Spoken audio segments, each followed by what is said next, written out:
Good morning. Welcome. Thanks for tuning in to Kila Chari Torah's daily Halacha review for Thursday, September the 1st.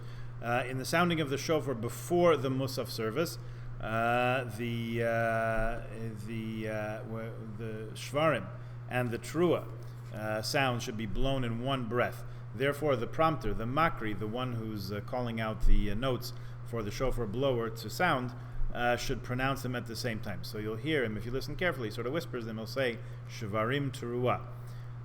In sounding the shofar during the repetition of the Amida, they're supposed to be sounded in two separate breaths. Nevertheless, there's no pause between them. They're sounded in immediate succession, so the prompter, the Makri, also calls them out at the same time, Shvarim Teruah. So hopefully when you listen on Rosh Hashanah, you'll hear a little bit of a difference between the Shvarim Teruah of Tekiyas de Ma'umad, the ones that are said while we still have the Torahs out, before we put them away in Daven Musaf, and the ones that are sounded in the repetition of the Amida, which are slightly separated, but really sounded more or less in immediate succession. How about the bracha, the blessing for the shofar? When one blowing the shofar recites the brachas, that's the way we do it in our shul, the congregation should not say Baruch Hu Uvaruch Shemo. That's an interruption, an interposition in the middle of the bracha. They should rather listen attentively to the brachas, and after each bracha answer Amen with concentration. It's forbidden. This is the language of Kitzur Shulchan Aruch. I'm not making this up. It's forbidden to make any interruption from that point until after all the tekiyas are sounded during the repetition of the Amida.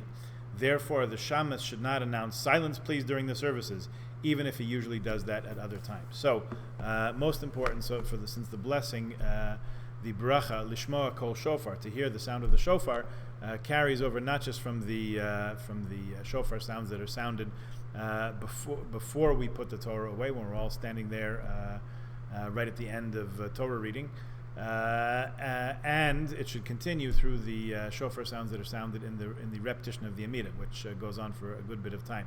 So most desirable. He's saying what the language he used? Forbidden, pretty strong expression, to speak, to interrupt at any time. So please keep that in mind, and certainly for those around us who want to observe this stricture, let's be most courteous and considerate of those who want to fulfill the mitzvah of hearing the shofar in the choicest way. Speaking of the shofar, as we said, it's our custom to sound it every weekday from Rosh Chodesh Elul until Erev Rosh Hashanah. Herewith, the sound of the shofar.